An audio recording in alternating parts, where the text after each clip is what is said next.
of who we are. And so welcome tonight. My name is Jo Bell. I'll be your host at Sanctuary Online.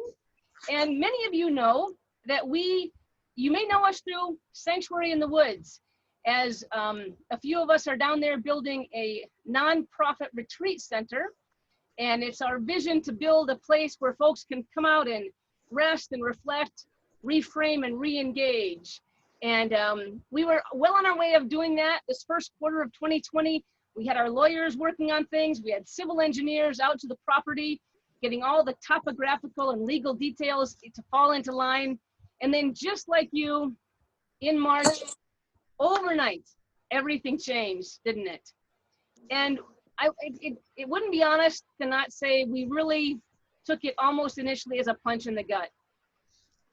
Our board met, we discussed the restrictions we felt, and then we tried to find the opportunities there were to pivot and to continue to do what we feel called to do, which is always to offer programming, inspirational, important, challenging, life-giving programming. And so we said, how can we still do this differently? And right there, it might have been a little bit of water, a little bit of coffee, very possibly an adult beverage. And Sanctuary Online was born. And on May 5th, we went out and we've been here every Tuesday night, bringing programming from as heavy topics as working around concepts with Black Lives Matter and social awarenesses with mental health and how COVID has impacted those of us with mental health or members of our family with mental health issues. And also we've gone bird watching and camping, as I've said. So we've got book clubs, and every month we try to interview an author.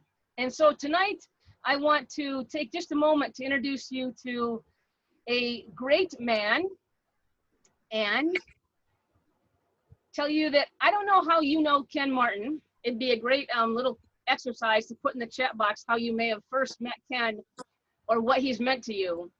But I know for many of us, you may know Ken as a pastor, a preacher, a teacher, a scholar. Ken, when I think about you, obviously I look to you as a mentor, and I also look to you as the most amazing storyteller. And yet those of us at Sanctuary have been able to watch you on this journey of truly birthing this book, so we can now know you as a published author. And I don't want to steal any of your show tonight, so I'm going to go ahead, Ken, and just say we are so honored that you're healthy enough to be back, and that it's just really so special that you're here tonight on your second night this week, sharing about relationships, and especially about relationships in COVID. So Ken, take it away, my friend. It's all yours. Thank you, Joby. I want to be sure I'm doing this right. Can you hear me? Am I on? I can hear you well. Okay, good. Thank you. Because, you know, everything that's happened has not improved my technological skills. And so I depend so much on these people around me, you know, just to be sure that when I think I'm talking to you, I'm actually talking to you. As many of you know, in May of this year, I was diagnosed with COVID-19. It hit very fast. It hit very hard. I had several weeks of extreme difficulty, and ended up with pneumonia in both lungs, which means that it just took me a little bit longer to get over this than it does a lot of people. And as part of that, about 50% of people who have this with all the symptoms that I had, and the people who are around my age, you know, have what is called a post-virus syndrome, which means that we continue to have symptoms even though we are virus-free. And I'm one of those people, and so I continue to struggle with these with these symptoms, and mine tend to be shortness of breath and some memory fog. You know, every once in a while I just find it very difficult to be able to recall things and remember things. But we have every reason to believe, that just with time and care, that I'll get back to my totally old, obstreperous self, really, really soon. And so I'm really glad to be here tonight. In fact, to say that I'm glad to be here is, of course, something of an understatement, because I'm actually glad to be anywhere. And so I want to take a moment to thank all of you for your prayers and for your thoughtfulness and for your support. The ways you have reached out to us in these last few months reinforces one of the major things that I say in my book, which is that it is the quality of our relationships that determines the quality of our lives. And I know the quality of my relationships with all of you and with so many other people. You lifted me up and you held me up, and I really believe that I would not be here now, without you. So thank you for all of your support during this difficult time of just trying to deal with this virus personally. I also want to say a really big thank you to this Sanctuary Online team, Joe and Cheryl and Barb, who have brought you these really timely, important presentations on Tuesday nights over these last few months. Some of them have just been fun, but a lot of them have been really important and timely. And looking into the weeks ahead, some of the things that are planned are so critically important to us that Joe has planned, and she's going to talk a little bit more about that a little bit later. I'm also just here tonight really to talk a little bit about relationships, about the relationships during this time, in which we're living. I published this book at almost exactly the same time that the pandemic hit. And so a number of book signings, at least one book tour had to be canceled. And so now we're just trying to sort of come back, and this is my first time to actually be able to talk, speak a little bit about this. The pages of this book that I wrote are animated by stories about relationships. Many of them are your relationships that you share with me. Many of them are the relationships that you and I share together. But what this book does is tell stories over the last 50 years about what it means to be successful in terms of trying to form the most important relationships with each other. And so whatever wisdom I have and try to share in this book, I really owe to a lot of you. In fact, I did something really unprecedented and even very risky in the acknowledgments of this book. I listed by first names 146 different couples whose sharing of their relationships with me became important in terms of my understanding what an important relationship and successful relationship really is. And so to all of you, I want to say thank you. And I know some of you have already found your names in there because you've already told me. Here is another really important understatement. We are living in very strange times.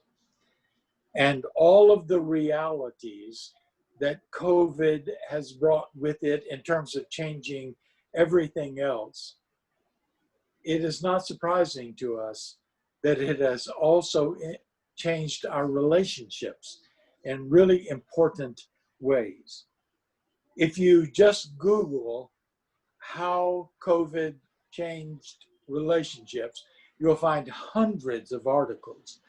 And you'll find a number of research projects that have already been created and closed about how COVID has changed and all of the relationships that we have. Many of them are very obvious, and we all experience them every day. The most obvious, of course, is that we are not able to relate to each other in the ways that we were able to relate to each other before.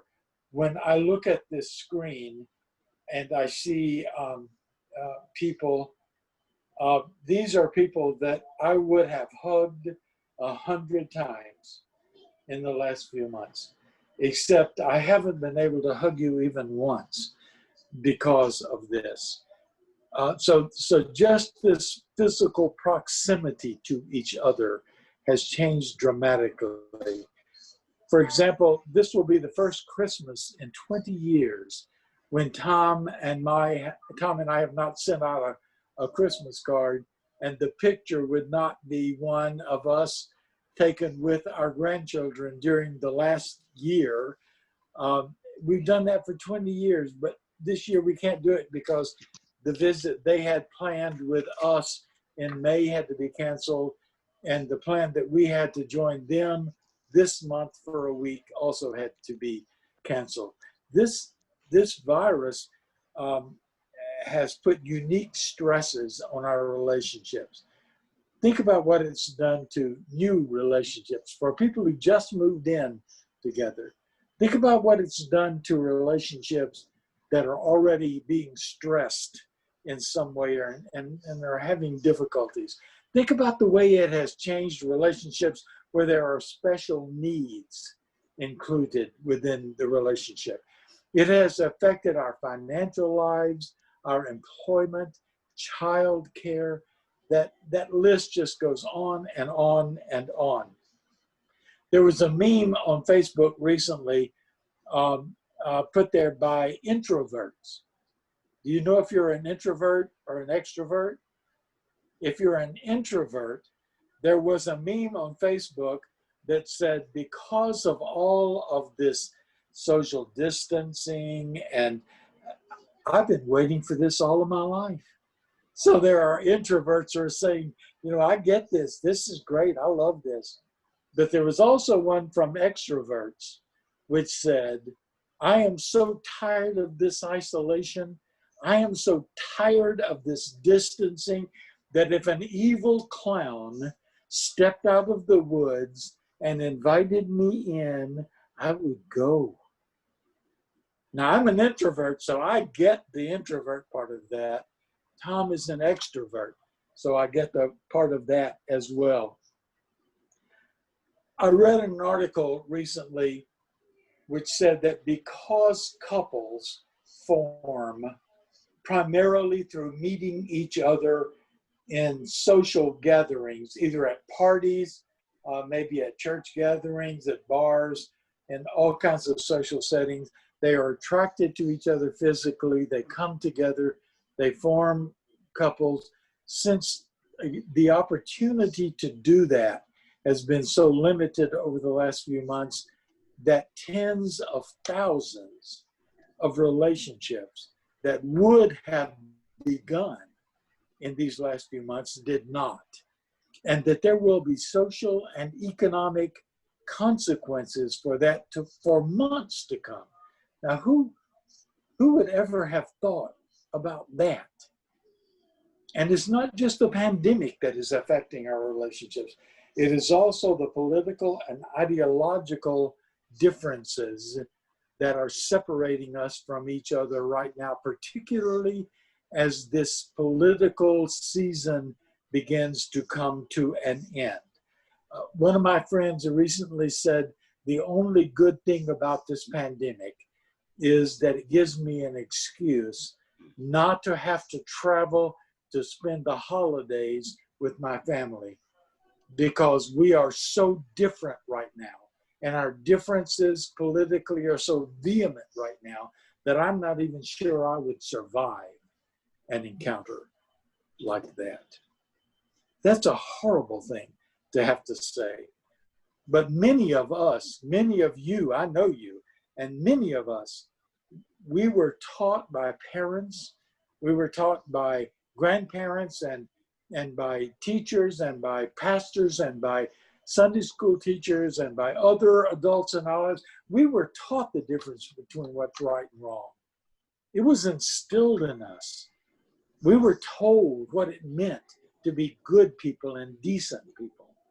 We were told by these people what it meant to be compassionate and generous people. And we believed them.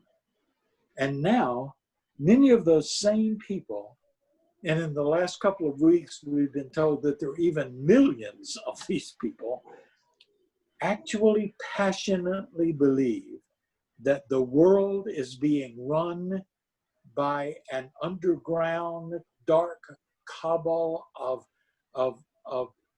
Satan worshiping pederasts who kill and eat children after sexually molesting them, and that among the leaders of that cabal are Hillary Clinton and Barack Obama, and that Donald Trump has been sent by God to destroy that cabal and return the earth to righteousness.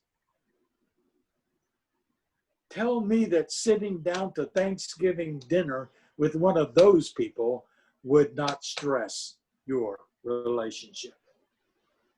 There are many stresses on our relationships right now. Some of us know that what we read and what we see tells us that all of these stressors tend to make relationships that are unsuccessful even more unsuccessful, and those that are successful even better. But one of the things I'm proudest of, Dr. Mel White, who wrote the foreword to this book, says that in the book I attempt not only to talk about those things which help us to create and maintain healthy and successful relationships, but also how to heal and repair relationships that are in struggle and that are trying to come back from places of real darkness and difficulty. And so I wrote this book because my own experience and the experiences that so many of you shared with me convinces me that we can have long-term, happy, successful relationships. And so when I was preparing to write this book, I have to admit that I spent countless hours in bookstores. And I would go into those sections that were called relationships and personal help and so forth. And I read so many books that were written about how to create successful relationships because I didn't want to write another book that somebody else had already written. And over a period of weeks, I read these books, I perused them, and I found out that most of them are about two things. First of all, most of them assumed that a successful romantic relationship would be not only be between a man and a woman, but a husband and a wife.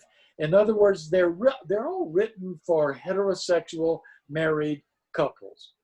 That's wonderful, but who does it leave out? And the second thing that most of them all did was talk about the exact same things that affect successful relationships. In other words, all of them talked about the role of money in relationships, how to deal with in-laws. They talked about sex in relationships. They talked about religious beliefs. They talked about communication. And so I looked at all of those, and I even took my phone at one time and took a picture of a number of different tables of contents of these books, because even though they were written by different people and had different titles, they all dealt with exactly the same things. And so that led me to accept two challenges. And they are, first of all, that the 10 things that I talk about in this book as building blocks for a successful relationship.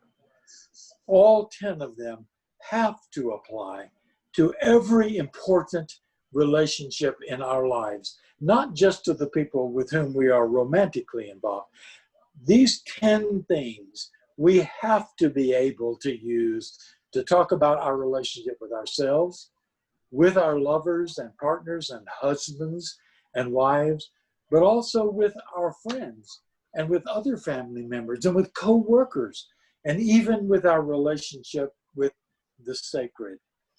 And I also wanted to make it clear that when an emphasis needed to be made about that, it would always be about these sacred, committed, romantic relationships between any two people. The second thing I accepted was a challenge that each of these 10 things would apply to every relationship, regardless of the number of people who were involved or the genders of those people.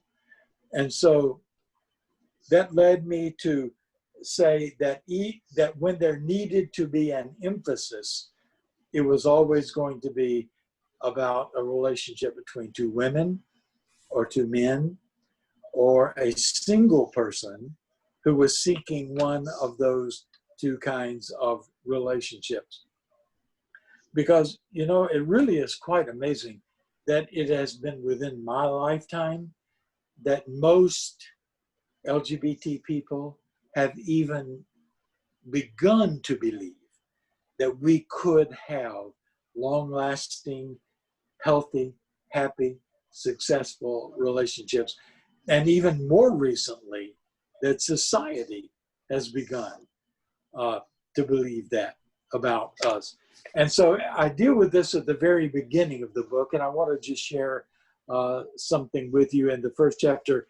Each of these 10 chapters has a number of different sub-chapters in it, and this one is entitled A Conspiracy of Silence.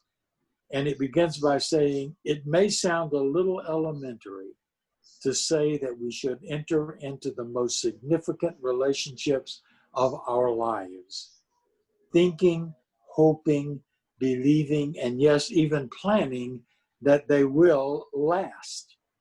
It really has been within my lifetime that most gay and lesbian people have believed that we could have these kinds of relationships. And it's been even more recently that society has begun to accept that. And then here's one of the reasons why. There has been a carefully orchestrated conspiracy of silence that has denied us our own history and culture. For example, when I studied literature, I wish someone had told me that Gertrude Stein and Alice B. Toklas were together for 39 years, and that Christopher Isherwood and Don McCarty were together for 32 years, and that Tennessee Williams and Frankie Merlo were together for 14 years, and that Tennessee Williams and Frankie Merlo 14 years, and that Romaine Brooks and Natalie Barney were together for 34 years. And during those years I was studying music, I wish someone had told me that the great English composer Benjamin Britten wrote all of his major operatic tenor roles and most of his solo works for Peter Pears, who was his partner for 40 years. And I wish somebody had told me that Tchaikovsky's Sixth Symphony, the Pathétique, was dedicated to Vladimir Bardidov, whom, according to Tchaikovsky's brother Modeste, he was madly in love with when he wrote it. And history might not have been so tedious to me if I had known that T.E. Lawrence, the hero of Lawrence of Arabia, when asked why he mounted the dangerous campaign to drive the Turks out of Arabia, answered, he did it because he was in love with an Arab man named Salam Ali. And he said, I hope that the freedom of his entire nation might be an acceptable expression of that love. I wish I had known that Alexander the Great had loved Hephaestion so much that when Hephaestion died Alexander spent the equivalent of $60 million on his funeral, and that he made plans for Mount Athos, the entire mountain of Mount Athos, to be carved into a likeness of Hephaestion so large that a city of 10,000 people would have been able to fit into the palm of one of his hands. We stand in a long, noble, admirable tradition of relationships that have enriched the world. I wrote this book in part because I want us to know that. I want us to believe that. And I want us to be able to create those relationships that will influence the world in the future in the same ways. So, Joby, that's kind of my introduction. Do you have questions? I do, Ken. And how this will work, my friends, is this is an interview format. We hope to, again, have at least one fascinating author for you each month and interview that person. So what will happen is I have a couple questions for you, Ken, that I can start off with. But what's always more interesting is if folks have questions from our audience. So if you have a question for Ken, all you have to do is to go ahead and type it over there into the chat box. And Barb and Cheryl and I are gathering those questions, and I'll call on you and just say, you know, would you mind going ahead and muting yourself and then ask your question to Ken directly, and we can get a nice dialogue going. Does that sound good? Jordan, you were great last night. Actually, Jordan, you were you opened us up with some questions, right? I'm not sure if you remember what they were, but let me ask Ken one, and then maybe we'll see the questions that pop into the chat box. Ken, in many books like this, you told us that you read many books before writing yours. You wanted yours to be that much broader and that much deeper and different. What also makes your book different is that you actually included your own personal story kind of woven throughout the different chapters of the book. And I'm wondering if you might share why you chose to do that. That's a good question, Joe, because as I was writing the book, I was not planning to do that. But some of the galleys were being read by editors, and they encouraged me to do that. And I eventually, after resisting it, came to understand the wisdom of it, because what it did was allow me to include more personal stories that helped to illustrate the informational points that I was trying to make in the book. And so my own autobiographical relationship history, I wrote into the book in 3 parts. The first part is my 10-year marriage to a really remarkable woman. If you read it, you will find out how significant this was in my own life and the birth of our son.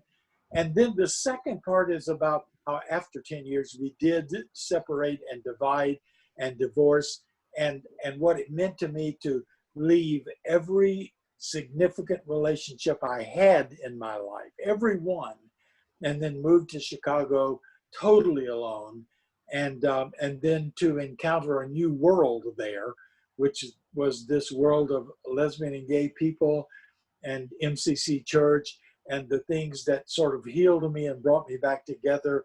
And then the third part is really my introduction, finding Tom Cole and our coming together and our relationship, and how we've spent the last 46 years of our lives together in all of the ways that make me feel like this is really, you know, who I was meant to be at the beginning. So it is an unusual literary technique. It is one that I resisted to begin with, but what it did was allow me to tell a lot of stories going through there. And even when I look at the people, you know, who are on here tonight, there are people whose stories I would not have been able to tell, you know, without this. You know, I do tell a lot of stories just within the context of the 10 chapters of the book, but then there are all of these people surrounding my life during this time. Many of them, like Paul Dodd. I think Paul is on tonight. He is. Paul is my oldest friend. Paul Dodd and I have been friends for 58 years. How many of you have friends if they go back 58 years, Paul and I were fraternity brothers in college. We were friends in college. He went into a life in the military, became a very, very important medical chaplain and colonel who retired as the most senior ranking Southern Baptist chaplain in the entire United States Army. And Paul married Tom and me a number of years ago, along with our pastor, Karen Thompson, and our other pastor, Bill and Blake. These people, how many people can say, that when you got married, you were married by somebody who had been your friend for 58 years, or who was your pastor? Bill Young he was my associate pastor, for a number of years, but Bill has always been my pastor, and so when we stood together there, Bill and Karen together, along with Paul, to marry Tom and me, how many people can say that? So it was that autobiographical kind of narrative that surrounds the rest of the information that's in this book that gave me that opportunity to talk, about so many of those people. Now, I see so many people on here tonight. I mean, I'm looking at Jan and Roberta. Jan and Roberta have been a part of my life, since I arrived here in Austin. And I have always said of Roberta, this is the last of the great old dames. Roberta has stood up for our rights before most of us were even born, and so to be able to see these people, to be able to welcome these people, into my life and to acknowledge them. That's why I did the autobiographical piece, Joby, that sort of surrounds this, is because it gave me the opportunity to talk about so many more of those people and to tell those really important stories. These stories cannot be lost. No, we have to remember them. And so they gave me the opportunity to tell all of these stories. Well, what I love about your answer, Ken, just lifting up first Paul and Blake and then Roberta and Janice. Part of it is that your book wasn't written. You can look at that book and look at that title and think, oh, that's for my primary partner. That's about fixing and helping the relationship with your primary partner. Yeah. And yet the book is so much more. So I just really appreciate you responding the way you did, so we can make sure people understand that the book is much broader.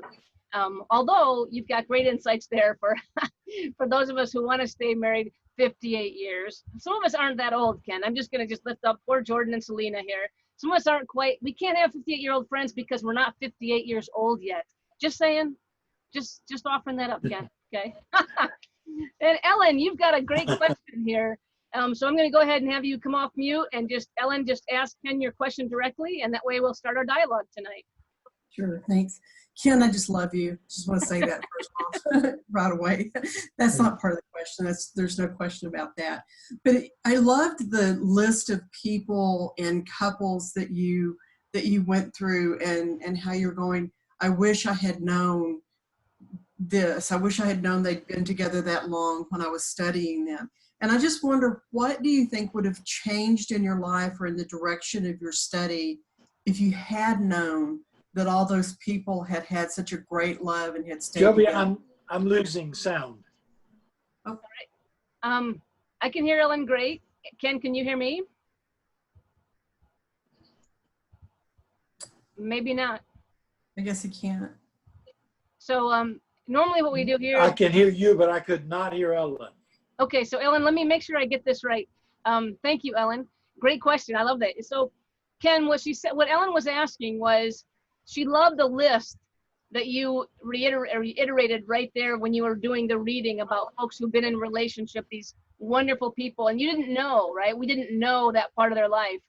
She said, what do you think would have changed in your life or in your direction of study if you had known when you were studying relationship that all those people had such great love and had stayed together for so many years? Yes. That is such an important question, and it is one that I struggle with all the time, because when I say to myself, if I had known all of this, I might have taken a totally different course in my life. But by not knowing it, I took this course that led to a marriage, the birth of a remarkable son, a legacy through him, that is totally different. And so I tend to believe that these things happen the way they're supposed to happen. But if that's true, then what we are supposed to do is absolutely affirm ourselves. I believe in being, a number of years ago, somebody told me the most powerful thing you can do is come out. And I didn't even realize it at the time, but it is only by coming out, that we change the world. The world has been changed because so many of the people I'm looking at right now, decided, we're done. This is over. We're not playing anymore. We're not lying anymore. We're going to be who we are. And this has literally changed the world. And so, in the couples that I include in the acknowledgement in this book, the couples who have most influenced me, Ellen and Round Man are in that list. Ellen's husband, Round Man, who was one of the most remarkable people anybody could ever know. They were members of our church here in Austin for years. And Round Man was the head of our stewardship committee for years. Round Man, unfortunately, passed away early. But Ellen and Round Man are one of those couples who showed me what it means, to have a happy, joyous, long-term, successful relationship. But in answer to her question, I don't know what it would have meant if we had known all of our own history, but all we can do now is appropriate the history we know to what we do going forward from here. Thanks, Ken. Thanks, Ken. And thanks for that great question, Ellen. Another question that's out here, Jordan, you've got a question for your Uncle Ken. You want to go ahead and unmute and ask that question, Jordan?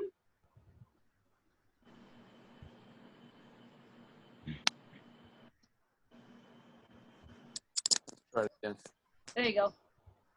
Okay. How about now? Great. Perfect. So I was wondering, Uncle Ken, just as a follow-up to your statement about the fact that the book is unique, that it's autobiographical, and that you took that approach. Well, first off, I want to say it's a very humbling thing to lay your life out there and to tell your story. But as you work through the 10 chapters, which was the most meaningful to you? I know you spent a lot of time in reflection, going out to the desert and time of solitude. Maybe there was moments that you remember that you hadn't thought about for a long time, and put those down into your pages. So what chapter for you was the most meaningful to write?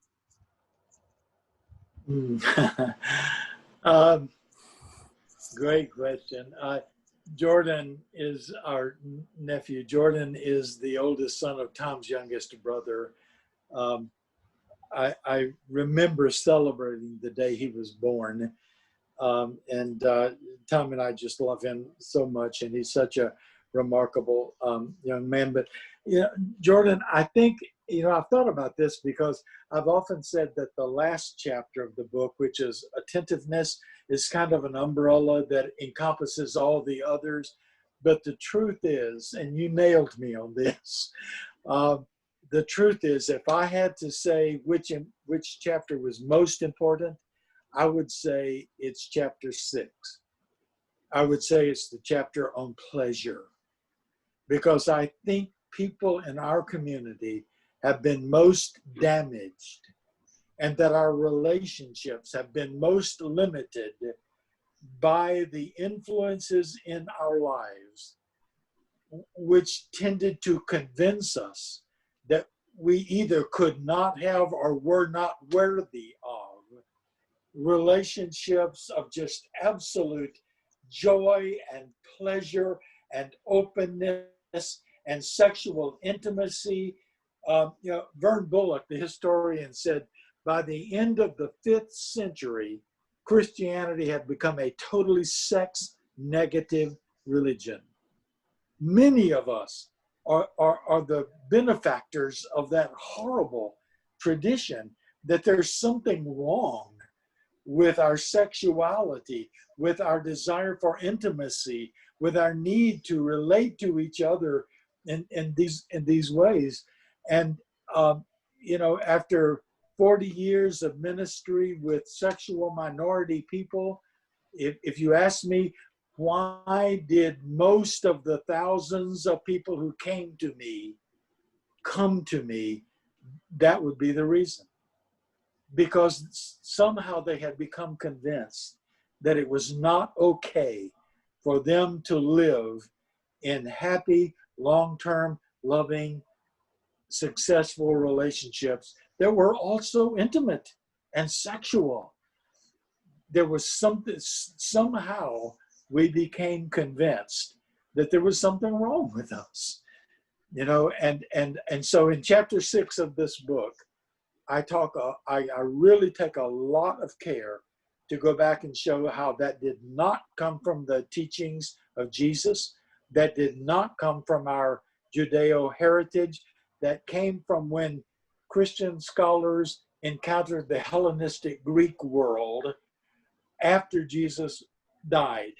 And so that whole part of what causes so much pain in our lives, is not even, Jesus wouldn't even recognize it, much less acknowledge it or approve of it. So I think that would be it, Jordan. It would have to be that keynote spot right there where all of us who are sexual minority people, engage the rest of the world, which is it just okay for us to be who we are, feel what we feel, and need what we need?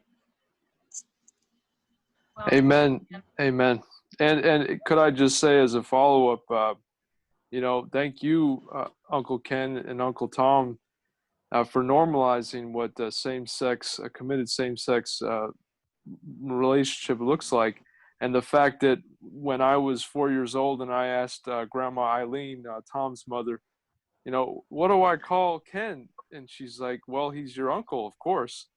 And so for me, and she was no champion of LGBT Right. rights, being a part of the evangelical church, but even that, she saw your commitment and dedication. And so there was no question in her mind what your relationship was.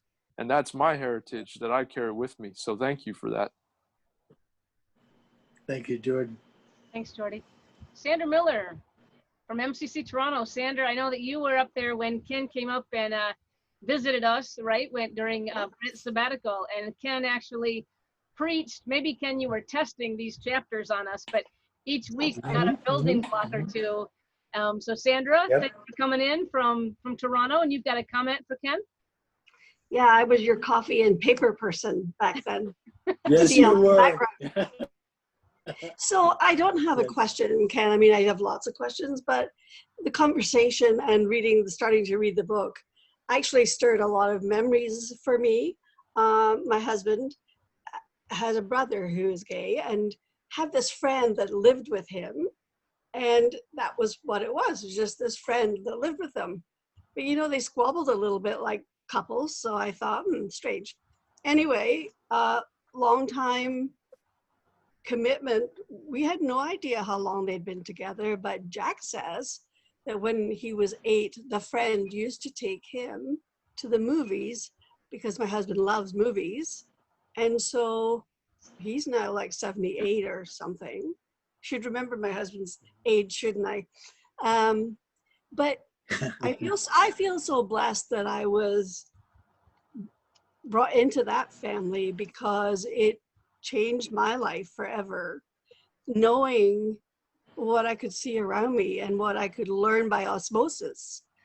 And their only way of socializing was having dinner with other couples privately because everything was so hidden. Mm-hmm. My brother-in-law worked for the government, Yes.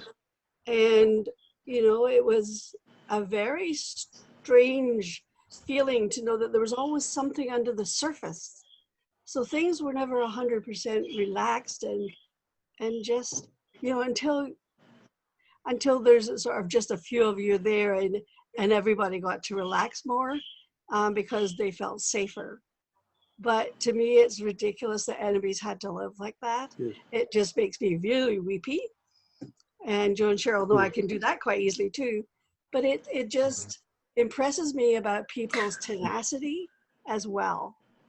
Yeah. Right? Yeah. So, and I'm just thrilled to be having, being at MCC Toronto now for 20 odd years and knowing people all over the place. It's just been such a blessing to me to move into this community and journey for many years that way as well. So thank you for the book, and thank you for all being, just keeping on, keeping on. Oh, thank you, Sandra. That's so important because, when Tom and I, and we did this not too long ago, Tom and I have been together for almost 47 years, and we sat down and we were thinking about who are the most important people in our lives? Where did we meet them? Why are we so connected to them?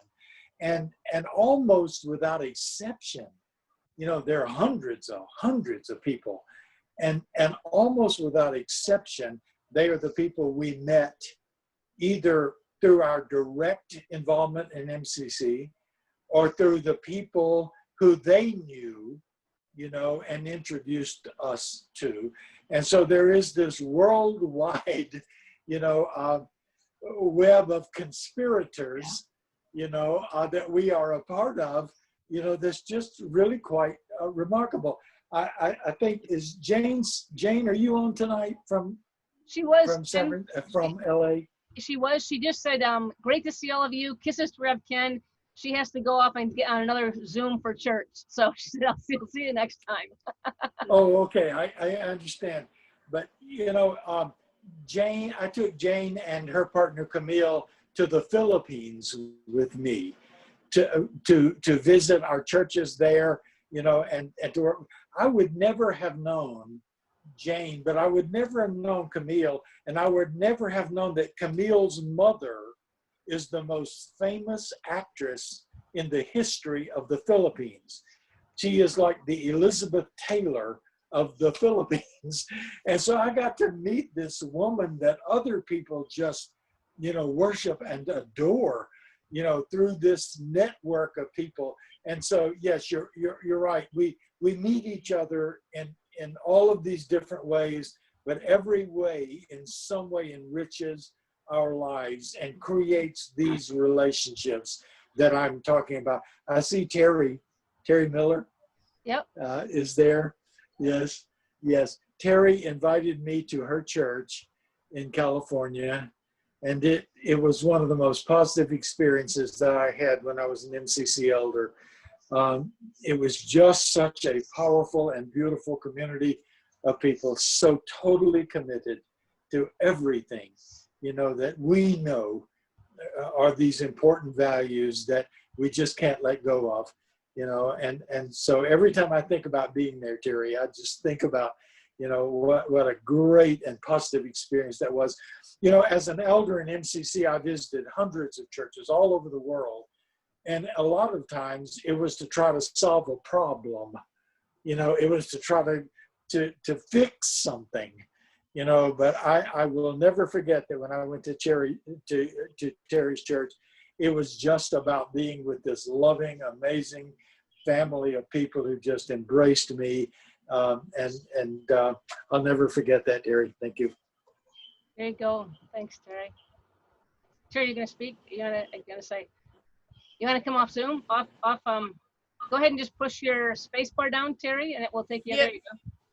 yeah, Marilyn and I are, just so thankful for you, Ken, because you taught us so much in the short space that you were with us. And, we've been together 25 years, and we're just so blessed to know you and Tom. And that, I think people still talk about your presentation on gender. I think you were at our church twice. Once for a regional thing, and you did a workshop on gender, calling people what they want to be called, and then of course for our anniversary. So what a blessing for Marilyn and I to host you. And so thank you so much. I appreciate you very much. Terry, I need to send you a Thank $20 bill there. Ken's actually going to be speaking, I think, on gender on the 15th of September. So we'll put some advertising out for that. Another reason, folks, to go ahead and keep your email address in the chat box, and we'll send you an email out with weeks ahead, what our programming is. I'll share a bit about that at the end. But Ken, I'm going to risk going over just a few minutes. I think the question last night that was really helpful for some folks who don't have your book yet, you went through and you kind of really quickly, but you gave the 10 chapters and a tiny bit about each one. We're only at about 3 minutes till the hour. But if you could do that, I think that would be helpful for folks that haven't got your book yet. And then I'll share with them how they can get it. Okay, good.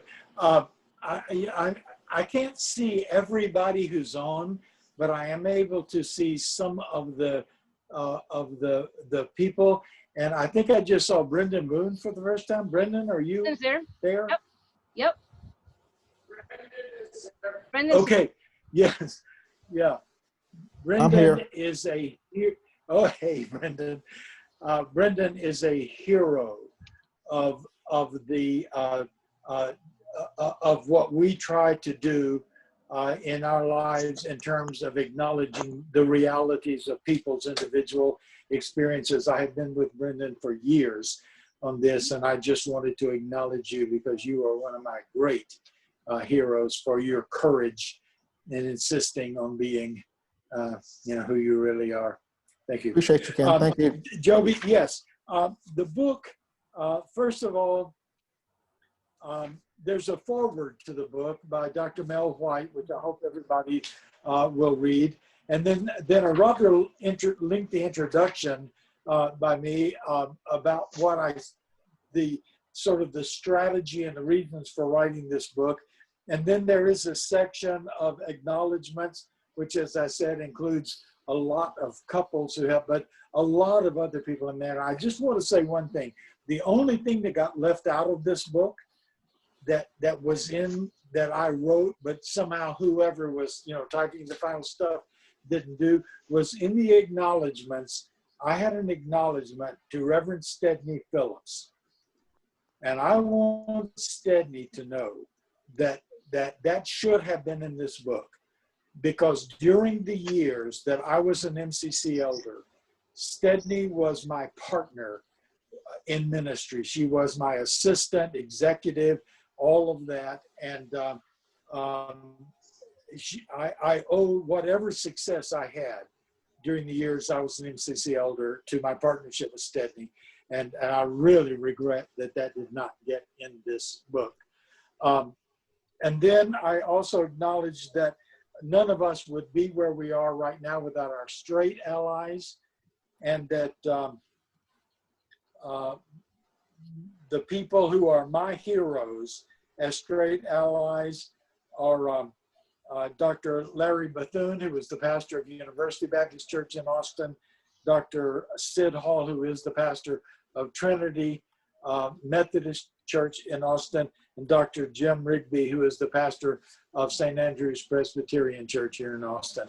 I want our straight allies to get the credit they deserve for standing beside us during the struggle that we have gone through. So chapter 1 is entitled A Long-Term Orientation.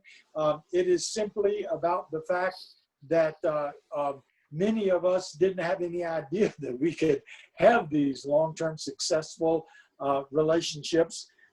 And so I wanted people to know about that, that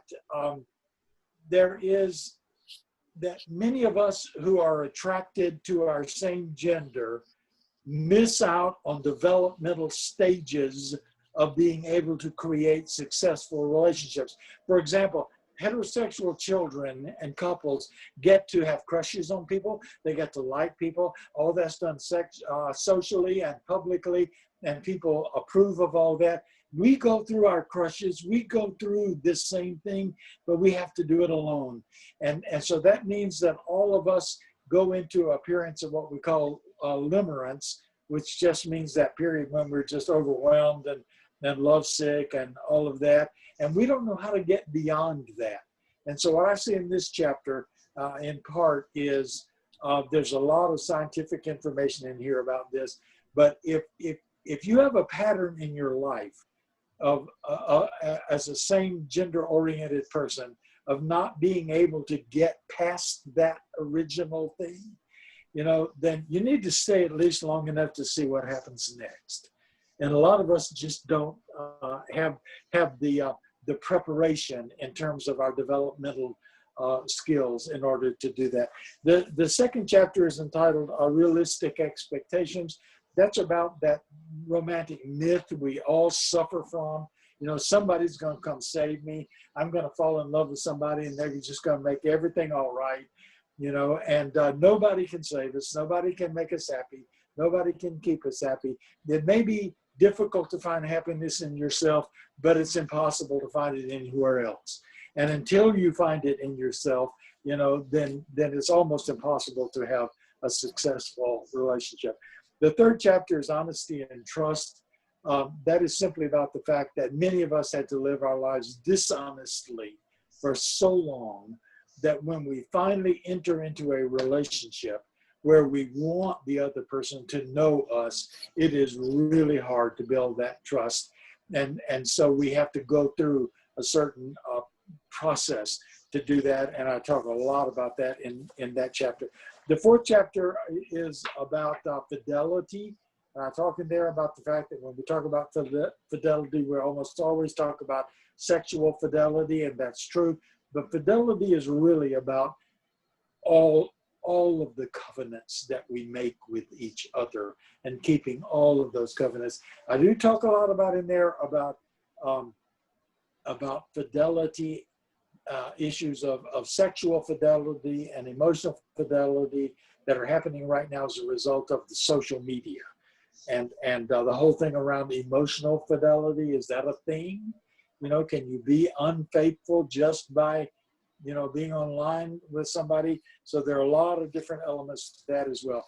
Chapter 5 is about openness to change. That's pretty obvious, especially in these days. Chapter 6 is about pleasure. I've talked a little bit about that already. Chapter 7 is about rites, rituals, and routines. We all do these public rituals like marriages and holy unions and commitment ceremonies, and they are so important to us. I talk about the way we are doing them that are different than the way they have been done in the past, the way we are creating new ways, you know, of doing these. And then I went to these not public, but very private routines and rites that couples develop among themselves. And a lot of couples were very honest to share these with me, and I share a lot of stories. Some of them are just profound. Some of them are just really funny, you know, about the way couples create the glue that holds them together that nobody else even knows, you know, about. The next chapter 8 is about spiritual values, and spiritual values are really trying to make a point of the difference between religious beliefs, which are really designed to separate people from each other, and spiritual values, which are really designed to bring people closer together, and what that means in terms of people who are in relationship. Chapter 9 is about personal freedom, about the fact that even like when people ask Tom and me, you know, what's the success of your relationship? We say it's the fact that we are so committed to each other and still demand that we be allowed to be highly individuated people apart from each other. So he has all kinds of interests, friends, and everything that I don't care anything about, don't know anything about. But when he brings all of that back into our relationship, then that enriches our relationship. The 9th chapter, that was personal freedom. Then 10th chapter is about attentiveness. And I've said, that this may be the most important relationship, because it's about the fact that when you are in relationship with one other person, and that's supposed to be the other most important person in your life, there are so many things that can seduce you into believing that they have to come first. They have to come before, and we all are victims, to some extent of that. But the most important thing is just letting that other person know in every way possible that they are the most important person in your life. And I go through a lot of different ways, in which these contemporary pressures tend to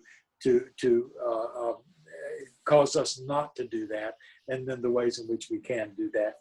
So those are the 10 chapters of the book. Thank you, Ken. Appreciate that. And I'm going to, I just want to say thank you. I mean, this is a big deal. And I know that for many people, many of you know that we're on every Tuesday night, but Tuesday can sometimes be a challenge for some folks. And there were some folks that really said, we have to hear Ken, but we can't make it on Tuesday night. We have another commitment. And so I know a few of you were in that group, and also a few of you were just happy because you missed Tuesday, and the fact that you didn't have to watch the video, but you could actually come on and listen and have some dialogue with Ken. So Ken, I gotta do one thing here. I want to say thank you so much to you tonight for being willing, especially with your health, to come back on like this a second night. And I'm going to share our screen real quick and let folks know. First, the way we do this here at Sanctuary is we actually unmute ourselves. So instead of all this waving and all this Zoom stuff that happens, we actually unmute and just go ahead and give Ken some real live Sanctuary love. So you can go ahead and say thank you, Ken. Thank you. Appreciate you coming on a second time. Absolutely. I just saw a whole new screen of people. I just saw Deborah. Yeah. Deborah Drummond. I just saw Deborah. I didn't know she was here. Yeah. There are a lot of people I haven't seen yet. So if I haven't, acknowledged you personally, please know. This is the challenge. Yeah, is Gail on? Yes. Okay, Gail Wallet, are you there? Yeah, Gail here Wallet? I am. Lena's here. Okay. Tim and Peter are here.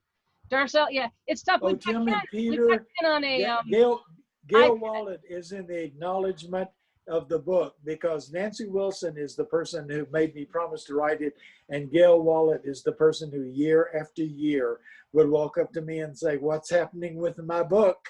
And so I don't think the book would ever have been written without Gail Wallet. So thank you. Welcome. Gail, thanks so much for that. All of us at Sanctuary appreciate you too, Gail, for getting that book done. Over years. I do want to say, well, I'm gonna be aware of our time tonight. I know we're a little bit over, but again, if you'd like the book and you don't have your copy yet, and maybe you haven't even seen Ken's new website, but if you just go, it's very easy, revkenmartin.com, and you can purchase the book there. You can read more about Ken and his new identity as an author. We also have a discussion guide. So this is something maybe Brendan and Terry, you might be interested in. And we can just talk to us at sanctuaryinthewoods.com. We'll talk to you more about that. We can get that right out to you. And Ken's willing to come on an initial Zoom and actually greet the people of the small group and just do like a real get to know you kind of launch for any kind of small group. So if you'd like to do that, go ahead and email us at talk-to-us@sanctuaryinthewoods, Brendan, and we'll take care of that right away. Coming up, I promised you I'd tell you this. So tonight, Ken, again, I'm really impressed, Ken. Two nights in a row this week. We had 3 nights last week. Oh my goodness. But next week, one of the things at Sanctuary Online, we try to ask people, what are the questions that are being asked right now that are current? And we try to offer programming around the answers to those questions. So Darcel and Carly, you two young ladies have a combined 50 plus years working for the US Post Office, and you're on next week. I wonder if you could give us a little commercial and tease us a bit as to why we should come on next week and learn all about the post office and how that might impact our election. Sure thing. Can you hear me this time? Better tonight, Darcel. I'm hoping you can. What's that? Yes. Okay, well, what we want to talk about is what's happening with the post office. Why is mailing slow? Why is the mail slowing down? How the post office handles election material, your mail-in ballots, and why are they removing the blue collection boxes? And Carly, you want to? And also how the ballots get to the customers, how they get to you, and give you a little history of how we handle the mail as letter carriers, and to really show you about the security measures that are put in place for that, and that if there is any slowdown, what end it would come from, whether it was from the Postal Service or from something that you could do with the Registrar of Voters, and how you get your ballot back so that your vote is counted, whether you're going to go through the mail or whether you're going to find a drop box in your county, and any other general post office questions. And just don't ask us to hold the letter up and tell you how many stamps, because we don't do that. But you can answer our questions in a time, again, it is Thursday night, and how we can make sure, we can do everything that we can to make sure our votes are cast if we're using the mail and are counted, right? So that's next week, folks. I'm excited about that. Week after that, I'm being backed by popular demand as well. We have run many courses for Zoom participants, how to help folks kind of navigate, whether you're listening on a telephone or an iPad or on a laptop. I run a 201 class, so same thing, Brendan, Terry, if you know people who might be small group leaders, we teach a really nice hosts class. So all the tricks of the trade that you see us doing undercover here to make this session go so smoothly. I'm doing that on September 8th. And then I want to just bring your attention, each month we also try and do a wonderful book club. So many times in the summer, folks like to just chill out and read a nice novel, right? A great book, Where the Crawdads Sing, by Delia Owens. Cheryl is going to be hosting that conversation on September 29th. So you still have 5 weeks to get this book and give it a good read, but it's just a phenomenal book. And that's a really nice, again, some nights we go deep and heavy, some nights we're strictly pleasure, community, and connection. And so we encourage you to do that. And beyond that, my friends, make sure we have your email address. And thank you once again for spending, oops, not your Tuesday evening, but unusually your Thursday evening here at Sanctuary Online. So God bless you all. Thank you for coming. We love you, and we'll be here Tuesday nights. Thanks so much. And I just saw Selena for the first time. Hi, Selena's there. Selena. Hi, Ken. I love you. Love you. Love Thank you. you. Thank you. Thank you for doing this again. Y'all have a good night. Absolutely. Night. This is our unmute and chat time, so everybody can give everybody some love. Thank you, Papa. Nathan, it's good to see you. You snuck in just for a moment, eh? Yeah, I tried to get here earlier, but it just didn't work out. Nathan? Here. Nathan? Nathan's Good to here. see you, Nathan Black? Yeah, Oh, Nathan. Yes. Love you. love you too. And Deborah, Sandra, everybody. Carol and Bonnie are up here. We've got Ken on an iPad, so he can only see 9 of you at a time. So that's a little bit of a challenge. We're still Loving the book. upgrading our technologies. All right, I'm going to go ahead and stop our video here. Alrighty.